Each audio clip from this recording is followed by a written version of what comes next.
Muito bem, gente. Às vezes eu dou essas minhas enroladas aqui.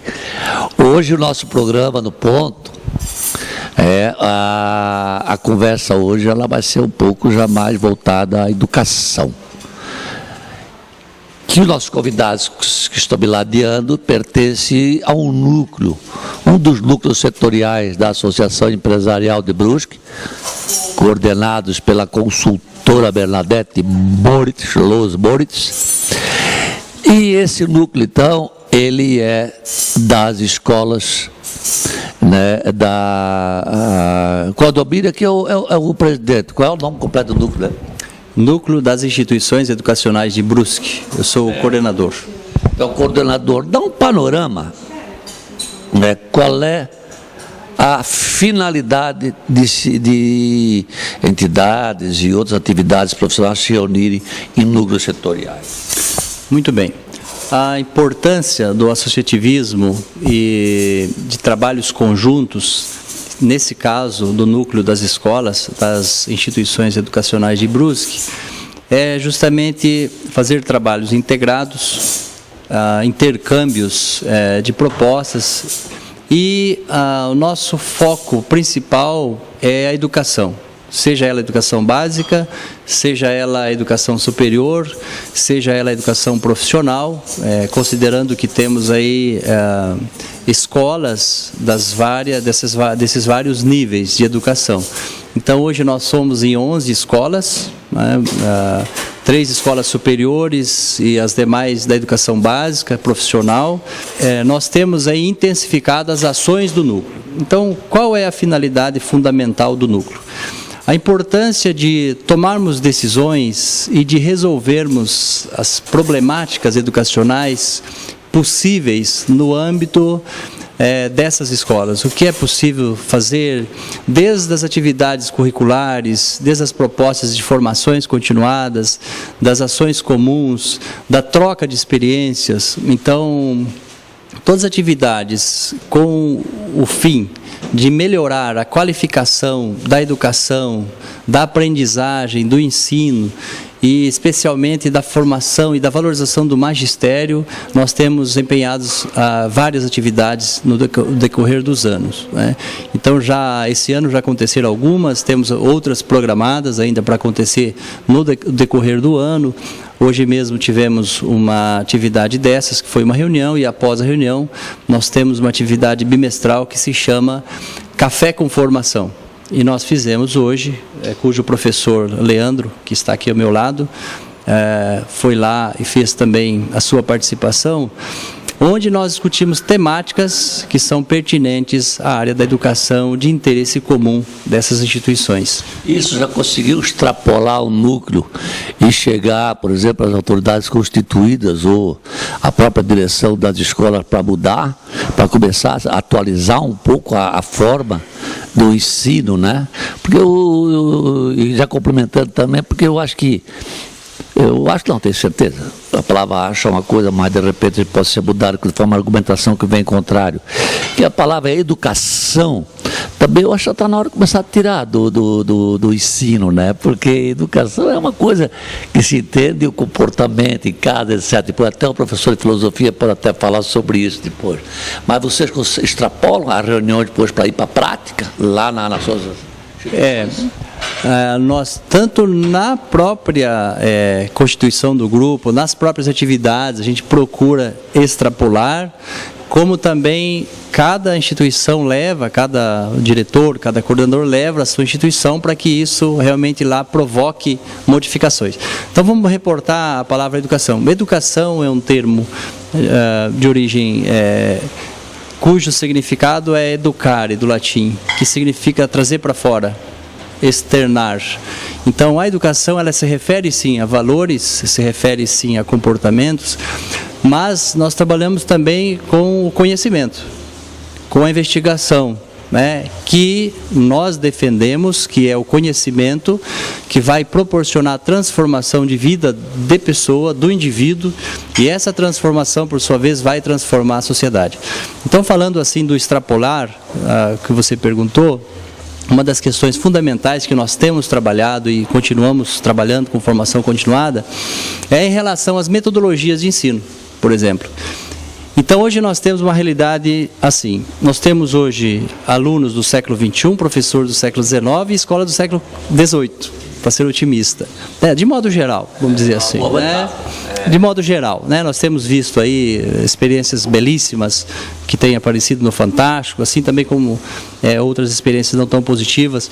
Então, o cenário educacional, ele nos exige, o cenário mundial, nos exige uma imediata resposta e transformação de acompanhamento, de ciência, de saber usar as tecnologias de informação e comunicação para que esse conhecimento realmente seja apropriado por esses alunos, para que de fato sejam pessoas com a formação adequada, cidadãs, que possam ocupar o seu espaço na política, que possam ocupar o seu espaço na profissão e na sociedade, de modo educado, não apenas no sentido de valores. Então, nós costumamos dizer assim, que o docente ele é mais do que um professor, ele é um educador.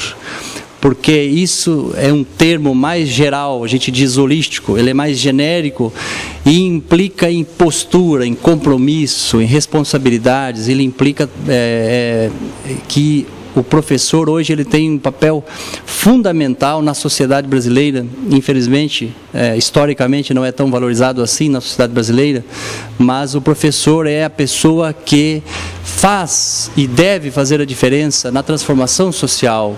Se nós queremos uma sociedade mais justa, mais digna, mais cidadã, é fundamental o investimento no professor, na sua carreira, na valorização do magistério, na formação continuada, na reestruturação curricular, né, das licenciaturas e no investimento que, apesar de ter sido feito com maior intensidade nos últimos anos, não é suficiente.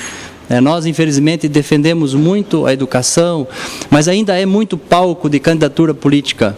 É isso que eu queria colocar para ti. É possível, né, numa situação onde eu calculo que 80% dos alunos vêm de escolas públicas ou menos? No Brasil, hoje, da educação básica, 85% são das escolas públicas, o inverso no ensino superior. E na escola pública, nós sabemos que o Brasil, ela funciona muito em cima do QI, que é o quem indica, né, quem vai ditar as regras de uma escola pública. E a gente sabe que, via de regra, não estou falando de bruxa, estou falando, né, generalizando, a gente sabe que tem algumas exceções, e são tão poucas que vão parar no Fantástico, para vocês terem uma ideia. Ou seja, o comum no Brasil é a escola nivelada por baixo. Vocês não acham, eu queria perguntar para todos, que vocês já analisaram se esse problema não está no fato de o poder público ser avesso à meritocracia? Nós temos uma realidade, especialmente no estado de Santa Catarina, cujas lideranças educacionais, quando se trata de escola pública, especialmente do estado, ainda está na base da indicação, mas há um processo, uma discussão para que isso seja superado, né? No entanto, eu penso que várias questões subjacentes que estão por trás disto. Uma delas é o investimento na educação, né? Então, hoje o investimento na educação corresponde a 5,3% do PIB. O Plano Nacional de Educação está em discussão há mais de 3 anos para que se passe para 10%, ainda não foi aprovado, né? Quando eu falava antes da falta de prioridade das políticas públicas em relação à educação, também eu estou levando em conta essa questão, né? Nós ainda não temos um Plano Nacional de Educação. Há medidas isoladas, mas se nós temos uma valorização do magistério, porque cuja realidade hoje é o professor, ele tem uma remuneração que gira em torno de, no máximo, 60% em relação às outras graduações, no mesmo nível. Então, começa por aqui. O professor, ele tem uma sobrecarga de trabalho, né? Por mais que haja iniciativas isoladas de valorização, não é só isso, é a infraestrutura, é a formação docente, é a continuidade nisso, é a formação continuada e a valorização, obviamente, salarial do professor. Em outros países, o professor é uma autoridade, ele é respeitado como tal. No Brasil, o professor é mais um. Na década de 50, nós tínhamos 3 milhões de alunos na educação básica. Hoje nós temos 51 milhões. Então, nós avançamos na democratização do ensino, porém, nós não conseguimos avançar na qualidade da Refletiu na qualidade, né? Refletiu. Negativamente. Negativamente nesse sentido. Apesar de nós termos indicadores que nos últimos anos têm melhorado, os índices ainda é muito pífio. Para dar um exemplo, no Brasil, hoje, a provinha Brasil, a nota média do aprendizado aí em matemática gira em torno de 12% de aprendizado em matemática. Então, nós temos uma realidade muito forte de evasão escolar, de repetência. Apenas da educação fundamental, nós temos aí um índice de 87%, dos 30 milhões que estão hoje matriculados no ensino fundamental. Então, nós temos aí a estatística de 2011 do Ministério da Educação, apenas 87% concluíram o ensino fundamental. E do ensino médio, apenas 77%. Ou seja, nós temos aí, hoje matriculado 8 milhões e 400 mil alunos no ensino médio, ou seja, nós temos um índice muito elevado de reprovação e de evasão escolar, sem considerar quem já está fora, porque nós temos aí 13% de analfabetos no Brasil. Tudo isso ainda. Oi? Mas esse ela é localizado, né? É endêmico, não é epidêmico que temos no Brasil, não, né? O analfabetismo. O analfabetismo, ele está em todos os lugares, inclusive no Brusque. Ele é mais intenso no Nordeste, no Norte, depois no Nordeste, depois ele dissemina com índices menores nos outros estados. Mas a gente vê que é mais em função de infraestrutura, não é nenhuma coisa pessoal. Se a gente vê o quadro, por exemplo, do índice de habitantes por quilômetro quadrado, você tem as distâncias muito longas nos estados do Norte e Nordeste, coisa que não acontece no Sul, né? Exatamente, tem toda uma questão geográfica, tem toda uma questão de densidade demográfica, que ainda não foi possível. Mas em Brusque, por exemplo, nós temos um índice muito alto de analfabetismo. Ainda quase 50% da população em adultos. Não tem ensino médio. Em adultos. 46% não tem ensino médio. Nós temos mais de 1.000 pessoas analfabetas em Brusque. Analfabeto do conceito de vocês é que... Não é analfabeto funcional. Não é o funcional. Aquele que sabe só escrever o nome, então, isso aí é analfabeto. Esse é o funcional. Em 2011 saiu uma pesquisa de um instituto em São Paulo que mostrava, uma pesquisa por amostragem, que na universidade brasileira, na época havia 6 milhões de alunos matriculados no ensino superior, 38% eram analfabetos funcionais. Na universidade brasileira, que hoje nós temos em torno de 15% dos jovens de 18 a 24 anos na universidade, 15%, dos quais 38% eram analfabetos funcionais. Então, para a gente ter um pouquinho o cenário,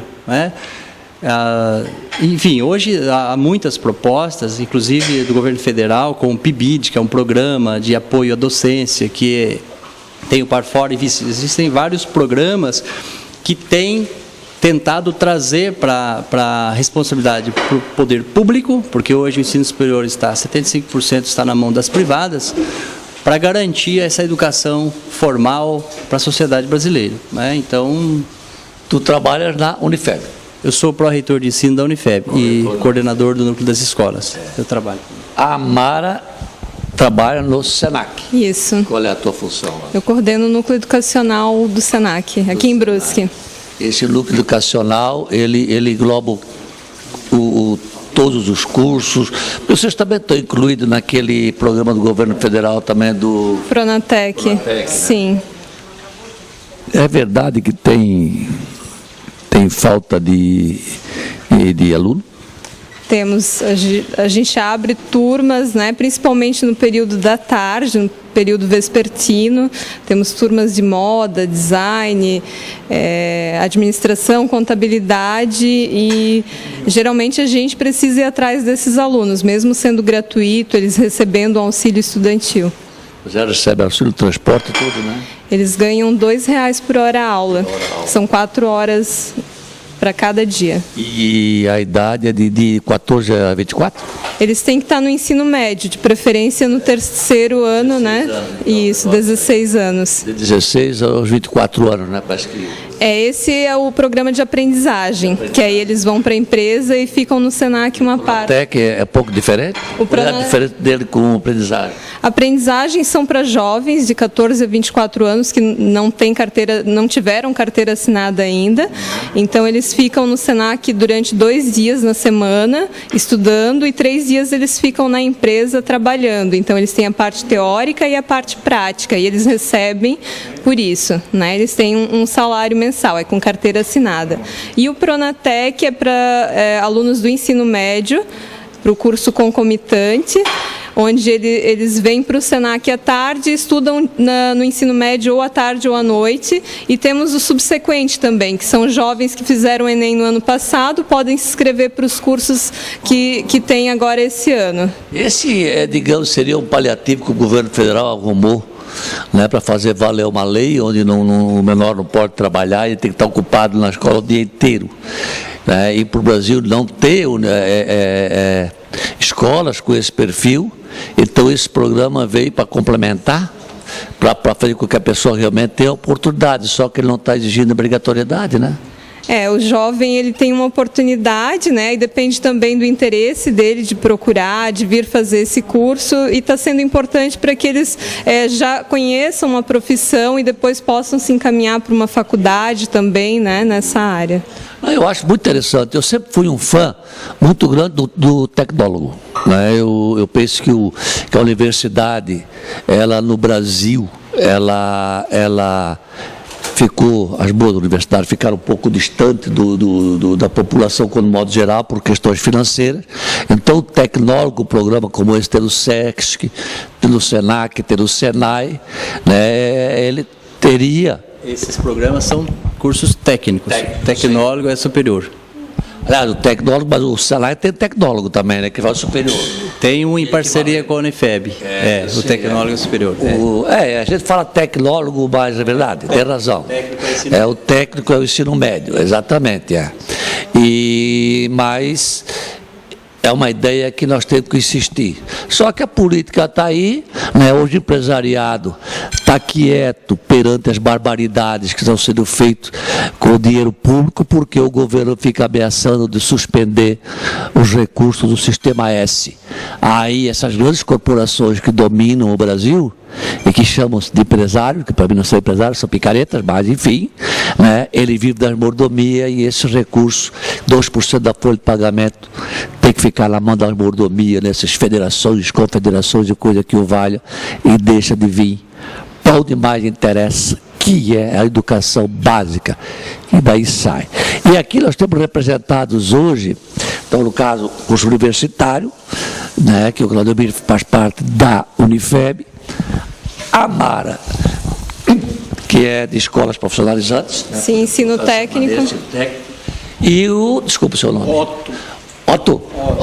O Otto, que então ele já é responsável, digamos, para o início dessa caminhada de um jovem, né, que é um colégio com Oscar Renault, tradicionalíssimo na nossa cidade. Eu estudei lá quando eu era pequeno, bons tempos da dona Ali Odete e do seu Arno Ristoff, né? Onde o Bruno, o Arninho começou a dar aula também, foi meu professor no primeiro científico. E o colégio que levava muito a sério, não sei se leva aquela ideia, né, mais conservadora de ensino, né? E que hoje muitas pessoas estão torcendo para que as escolas voltem a isso. A gente vê muito comentário hoje, em função dos perigos que cercam os jovens, principalmente no que diz respeito ao assédio de droga e essas coisas, dessa libertinagem que existe por aí, não liberdade. E isso é possível? O curso está conseguindo manter uma linha mais ou menos desse padrão? Sem dúvida alguma, né, Luciano. Nós atuamos desde a educação infantil até o terceiro ano do ensino médio. E nós sabemos que, acho que não adianta esconder, né? O jovem hoje está muito próximo a muita coisa ilícita. Então, o que nós fazemos de alguma forma, é buscar entretê-lo, envolvê-lo com o estudo. Nesse sentido, nós temos uma carga horária bem significativa, com atividades no turno matutino, no turno vespertino. Além disso, ele ainda tem uma carga de trabalho a complementar em casa, dentro de uma proposta de aula dada, aula estudada hoje, ou seja, diariamente ele faz um resumo daquilo que ele revisou, das disciplinas que ele teve durante o dia, e ele apresenta no outro dia na escola, e isto também serve como uma forma de avaliação por parte dos professores. Então, ele tem aula de manhã, eventualmente tem aula à tarde, à noite ele chega em casa, ele faz uma revisão desses conteúdos todos e põe isso no papel e isso vai para a escola. Quer dizer, diariamente ele está estudando, facilita o momento da avaliação. Ele tem os momentos da avaliação também definidos, mas ele não deixa acumular essa carga, então ele tem esse compromisso. Além disso, nós oferecemos também a oportunidade do aluno que tem uma dificuldade em participar dos plantões, das aulas de laboratório, né? Em média, o aluno do ensino médio tem 36 horas aulas regulares e com as aulas de reforço com o laboratório, ele chega a 45 horas semanais, ou seja, ele tem praticamente uma tarde livre. Então, tem a aula de manhã, aula à tarde e a carga à noite, o que, de alguma forma, o compromete a assumir. E o nosso aluno, felizmente, posso dizer assim com muito orgulho, é um aluno muito comprometido. É um aluno que assume, de fato, o seu papel de estudante. Ele absorve do professor o máximo. É muito interessante. A circulação dos professores por entre os alunos não é numa circulação de uma conversa fútil, mas sim de uma conversa sempre voltada a questionamentos, ao ensino, ao que houve, a dúvidas, a questões que eventualmente ele não conseguiu resolver, e bom, ele está tentando resolver e aproveita o professor fora de hora. Por isso também, posso dizer, do bom desempenho dos nossos alunos em termos de vestibulares, em termos de concurso, né? Verdade, a gente tem acompanhado, né, o cônsul mantém a escola de música, né, vocês têm também ainda, eu sei que leva muito a sério. Nós temos um trabalho de música que poucas escolas têm, né? Nós temos hoje um professor de violão, professor de guitarra, é um grupo de professores que paralelamente aos naipes, né, que cada instrumento tem o seu naipe, então compõe também uma orquestra que, se quiser um momento desses, ter uma oportunidade, um conjunto instrumental bem composto, com vários ritmos para um programa também, coloco aqui à disposição, né? Mas são jovens que têm uma vida musical, não apenas de ouvido, fazem a leitura de partituras, né, têm um conhecimento teórico, na parte vocal, então tem também um acompanhamento de professoras e orientação. Então o trabalho de música, o trabalho de línguas, o trabalho de esportes também é muito forte e, lógico, você falou da questão... Hoje tem quantos alunos? Nós estamos com 960 alunos. Mas vocês não usam hoje o matutino, mas praticamente acabou em Brusque, não? Não, pelo contrário, o vespertino. Não, vespertino, desculpe. Nós estamos tentando reconquistar esse espaço do vespertino. Nós começamos este ano, a escola tinha como prática até o 5º ano, de manhã e à tarde, e a partir do 5º ano, só no turno matutino. E o noturno? O nosso perfil de aluno, o perfil do nosso aluno, ele não é, por exemplo, voltado a um técnico. Ele é voltado a profissional liberal, a cursos mais específicos, e pela condição da família, eles optam porque é um aluno que não trabalha, não tem essa necessidade de trabalho, então ele sempre vai optar pelo estudo diurno, né? E, bom, aí oferecer toda essa estrutura à noite, a menos que seja para um outro perfil de aluno. Que há uma ociosidade de todas as escolas, né? A não ser na universidade, que justamente à noite é o mais procurado, né? Já ela vai na contramão disso. Visto sobre a ótica, discute seu nome? Leandro. O Leandro, hoje ele foi convidado numa reunião que teve no núcleo setorial, no núcleo das escolas, para fazer uma palestra, digamos assim, sobre, dá uma palhinha sobre o assunto e dá a tua visão como sociólogo, é isso? De formação, filósofo, sobre o filósofo, como é que enxerga essa sociedade, porque a gente ouviu aqui opiniões, se a gente for juntar tudo, você vê que tem o hiato no meio das troças, né? Tem o hiato, ou seja, ora, como é que tem o alfabeto se tem sala de aula sobrando à noite, né? Como é que tem e à tarde, né? Como é que tem repetência muito grande quando você vê que os professores, tu falar com eles individualmente, são pessoas que estão preparadas pelo menos para fazer um mínimo para evitar essa repetição. Tem uma situação na sociedade onde se mede o desemprego, conta-se como um país de pleno emprego, mas na verdade desmotivou-se o jovem a trabalhar. Porque daí você tem a procura de emprego diminui, né? Porque as famílias têm poucos filhos e faz com que o filho fique estudando mais tempo e não bota no mercado de trabalho. Isso é claro, se você for à tua universidade, você vai ver que muitos alunos não trabalham. Porque os pais, não, posso sustentar e vão estudar. Vou dar estudo, meu filho estuda, depois trabalha. Então, certo, tem uma série de situações que isso mexeu com a sociedade como um todo. Mas fala um pouquinho sobre essa palestra, ela é dirigida só aos docentes ou servia para a sociedade como um todo também?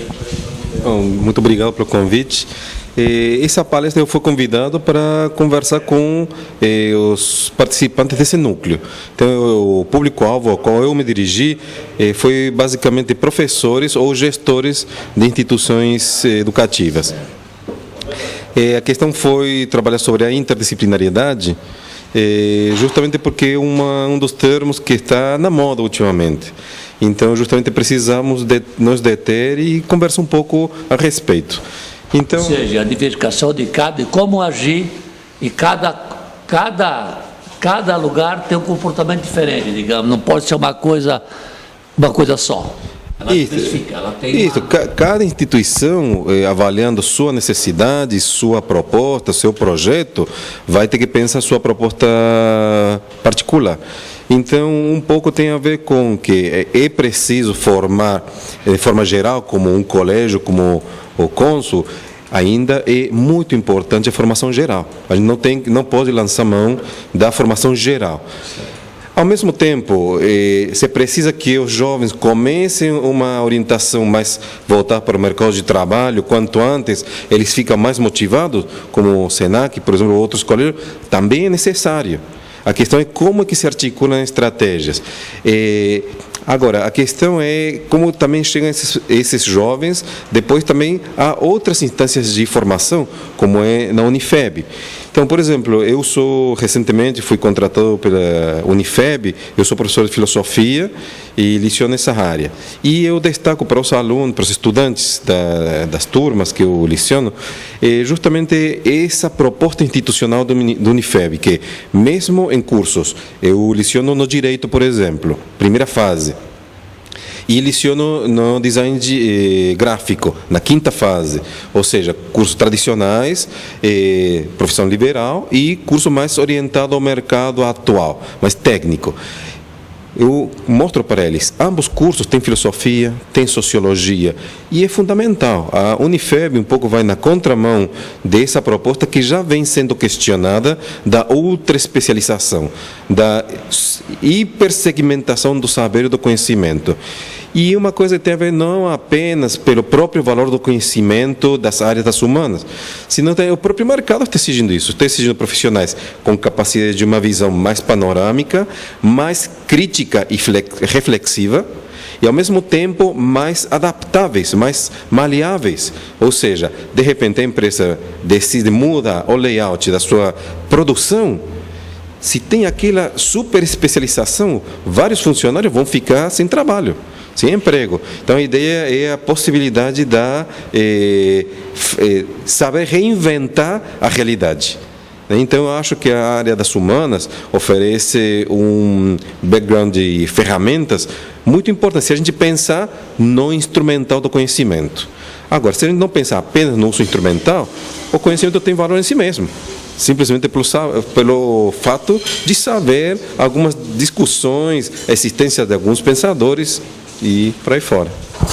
É uma visão interessante que é uma forma de saber usar, né, com destreza esse conhecimento de forma ordenada, né, para não bolar uma coisa em cima do outro, ou seja, aproveitar, se reinventar e rever processos, pelo menos no que diz respeito a empresas, né, para você aproveitar toda aquela estrutura disponível sem estar desperdiçando quando custou tão caro para formar, para chegar até ali. Bom, gente, meu tempo já estourou, então no final, como sempre, para não decepcionar meus convidados, eu pergunto alguma coisa para complementar, que assim, eu vim para falar uma coisa e não consegui. Muito bem. Eu penso que nós temos trabalhado no sentido de chamar a atenção da sociedade a respeito da importância do investimento na educação, de não medir esforços nesse sentido, porque nós sabemos que qualquer sociedade avança e se desenvolve a partir do seu nível de investimento na educação. Então, qualquer país só vai chegar num status de desenvolvimento de justiça social, de cidadania, quando, de fato, não apenas as famílias, não apenas as unidades escolares, mas também o poder público e a sociedade como um todo, os empresários, estiverem dispostos a investir na educação, porque aí sim nós teremos uma sociedade onde as pessoas compreendem, conhecem, são conscientes do ambiente, das problemáticas existenciais. Puxando o gancho do que o Leandro falou há pouco, nós temos uma história que surge na Europa no século XIX, chamada de cientificismo, ou então de positivismo, que apresentou uma novidade como se o conhecimento científico fosse a solução para os problemas sociais, naturais e humanos. Então a ciência resolveria as mazelas humanas, a miséria humana, a violência, a prostituição, o problema de drogas, etc., de urbanização.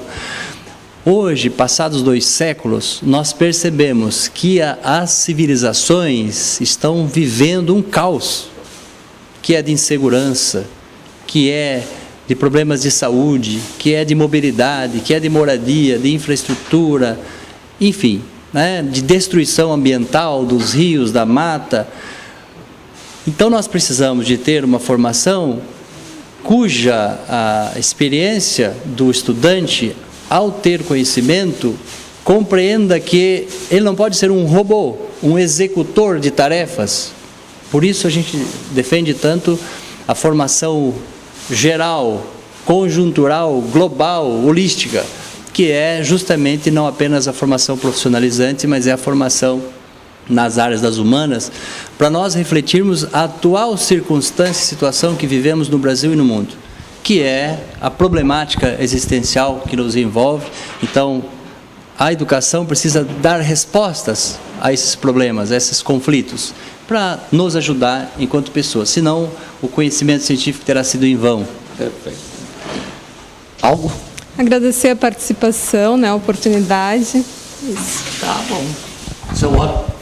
Igualmente, pela oportunidade de estar aqui e dizer também que o núcleo tem uma significativa importância dentro desse processo, né? Gostaríamos também de poder atender a um número maior de escolas, mas aquelas que estão participando efetivamente têm seguido aquilo que o Claudemir trouxe, no sentido de trazer a sua contribuição para que as respostas tão esperadas possam de fato surgir. Gente, olha, o tempo estourou, mas vale a pena. É o assunto que nós temos que fazer um programa, voltar aquele 2 horas, deixar mais de 1 hora só para isso. Aliás, esse é uma das razões que a gente gostaria de montar um programa de bate-papo de sala, para discutir, porque é muito profundo discutir educação, evolução humana, evolução da sociedade. Isso tomaria semanas e semanas sem chegar a uma conclusão. Mas, enfim. Gente, agora nós temos que ir para a parte da culinária. Vamos chamar os nossos comerciais, onde vocês vão encontrar peças publicitárias, digamos assim, da Irmãos Fischer, Tubos Pereira e o Véu, além de outros que colaboram com a TV Brusque, participam, que também a gente coloca na grade publicitária. Tá ok? Vamos esperar 1 minutinho só e já vamos com a Luciana Lodein, que vai preparar um prato delicioso para nós. E nós estamos com fome. Obrigado, pessoal. Vamos lá, então.